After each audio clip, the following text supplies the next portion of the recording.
Good morning, everybody. I want to welcome you to this press conference. Want to thank all of our colleagues from the Senate and the Assembly, environmental leaders who are here. Most of all, I want to thank Madam Speaker for, again, her partnership and the new partnership between the Senate and the Assembly that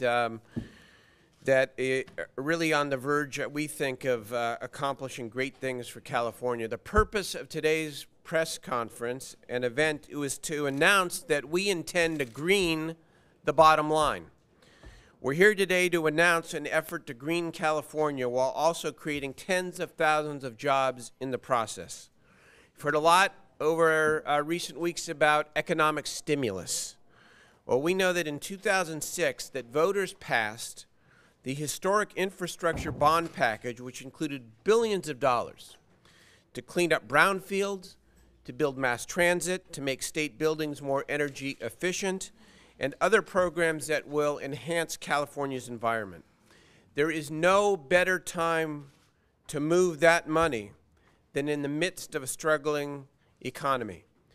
Today, the Senate and Assembly Democrats are jointly proposing to accelerate over $2 billion of the monies that Californians have already approved for our environment so that we can get California's economic recovery well on its way. This is an investment that we project will create over 40,000 jobs by going directly to green projects that are ready for construction. Here in Sacramento, this investment is especially relevant. In the past 2 weeks, 2 green businesses have laid off over 130 Sacramento employees. We need to be creating jobs, not stand idle while we lose jobs. California must lead the world in green technology. It's not time to go backwards. We must plan for the future of California's economy through efforts like this. I'm especially pleased that this package includes investment to train young people for the new energy economy jobs in solar manufacturing and clean vehicle technology. This is an issue that is near and dear to all of our hearts and to the hearts of Californians. We've made reducing the high school dropout rate a #1 priority. And a key strategy in this effort will be to provide career pathways into the green economy for our high school students, too many of who end up statistics. Of course, for all of this to become successful, we need to finish the negotiations that we are engaged in with the governor and with the Republican leaders to put the state's fiscal house in order. And as soon as we're done here, we're going back downstairs to continue that effort. Let me turn it over to Madam Speaker. Thank you very much. Thank you very much, Senate Pro Tem Darrell Steinberg. As you know, we've had several Big Five meetings this week. And while we're continuing to negotiate with the governor and the other Republican leaders, we're also going to continue to advance real solutions that help Californians in these tough times and help to turn the economy around. That's why last week we announced our unemployment insurance package to draw down $900 million in federal funds and increase the amount unemployed Californians can bring in from part-time work. That's why next week we'll be releasing the details of our proposals for foreclosure relief and mortgage reform. And that's why we're here today with a package of solid steps the states can take now to create California jobs, advance shovel-ready projects, and green the state's economy. The green economic stimulus package we are proposing creates new jobs and environmental benefits along the entire spectrum of need in California: water supply, public transit, neighborhood potholes, flood protection, affordable housing. In all, we are proposing funding for projects in 14 different program areas that can start now, pump $2.3 billion into the state's economy, and create more than 40,000 new jobs. The funding we are proposing is for projects that have all permits, authorizations, and approvals issued at the time of funding. There is no need to gut environmental laws and risk public health and safety to get any of these projects going. This is real economic stimulus. These aren't side issues. These proposals are front and center in what needs to be done to get our economy back on track. We are hopeful that Republican legislators will do the right thing and get behind this tangible and achievable way to create jobs and spur movement in our economy. And in fact, I was talking to Assembly Leader Mike Valines, and he is very interested in finding out about these projects and believes that he will be supportive. And we're hopeful the governor will support these projects as well. The state of our state will be much better off if this project becomes law. Mr. Thank you. President? I think it would be nice to acknowledge all of the members who have taken time. I'll introduce the senators. Carol Liu is here. Fran Pavley, who's the chair of our Natural Resources and Water Committee. Christine Kehoe is the chair of our Appropriations Committee. Senator Mark Leno is here. Senator Pat Wiggins and Senator Mark DeSaulnier and Senator Ellen Corbett. So we have full complement of the leadership of the state Senate here today joining us. And let me introduce the Assembly members. Manuel Perez, who just walked in. Mike Feuer, chair of Judish. Nancy Skinner, chair of Natural Resources. Manuel Perez is chair of Jobs and the Economy. And Jared Huffman, chair of Water, Parks, and Wildlife. Did I miss anyone? Great. And I also want to acknowledge the young folks that are here from the California Conservation Corps. I believe one of the most important projects for youth in our state. Future legislators, you know, that's exactly right. All right, we want to hear now from Roger Patterson from the Metropolitan Water District. Roger, welcome. If you can talk about the impact this package would have on solving our water problems here in California. Senator Steinberg, thank you. Thank you very much. It's a pleasure for me to be here and represent Metropolitan and our 26 member agencies in Southern California.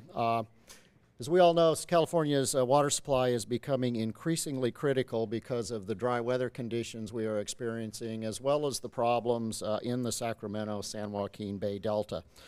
Metropolitan, we continue to support a bipartisan approach to meeting our future water challenges, and we see the projects that we are putting forth today as a critical piece for helping with those local supplies.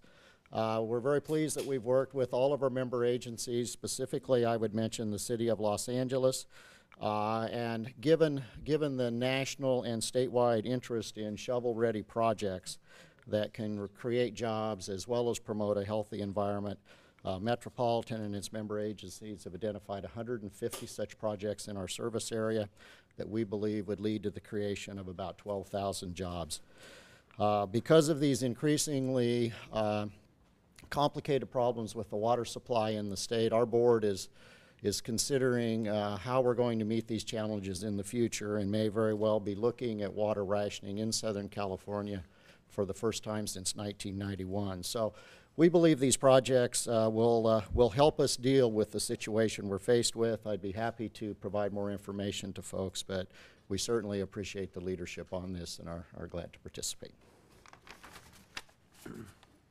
Ann Nothoff, National Resources Defense Council, one of the driving forces behind SB 375.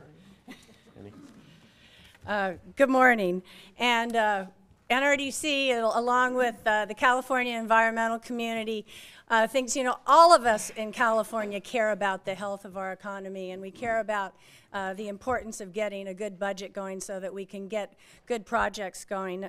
But gutting environmental laws is not the way to jumpstart our economy. The green jobs and the type of green infrastructure that are represented in the proposals made here today are exactly the medicine that our economy needs to get healthy again. And we can put people back to work. We can move ourselves away from dependence on fossil fuels and foreign oil, and we can jumpstart our new energy economy with these type of projects and restore our crumbling infrastructure. So NRDC and the environmental community is working with Congress. We're working with legislatures all around the country to come up with this type of green infrastructure proposal, and we're very pleased to see the legislature's leadership on this issue. Thank you. And Mike Wiley, who's the General Manager and Chief Executive Officer of a board I served on for 6 years, the Sacramento Regional Transit District. Mike?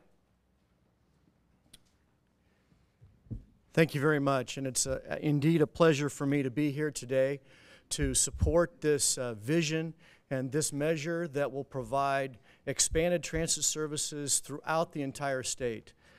In transit, we get it. We understand green. Everything we do is about expanding and growing green services to take folks out of their cars, to create improvements in our daily lives. Throughout California, transit systems are prepared to provide expanded services, to grow the systems through green improvements that are absolutely environmentally friendly. The people in California get it. They're coming to us in droves. We've seen double-digit percentage increases in ridership since gas prices began to grow last April. This is a tremendous opportunity to match these funds with funds that we're absolutely certain to get as we see economic development opportunities and funding flow from the federal government as well. Here in Sacramento, we have a number of projects that are ready to go. I've received environmental clearance to start construction on my South Line Phase 2 light rail extension, another 4.3 miles to Cosumnes River College. In the next 2 months, we'll receive environmental clearance on a first phase extension of our extension from downtown through Natomas to the airport, a 1 mile extension of our DNA line. We are ready to go and ready to spend money on projects that provide environmentally friendly opportunities to folks here in Sacramento throughout the state of California. This is a tremendous opportunity. I can congratulate the legislature on their vision. Thank you very much, Mike. Any members want to speak? We only ask you to keep your comments under a half hour, if you, a piece, if you would. Okay. Thank you.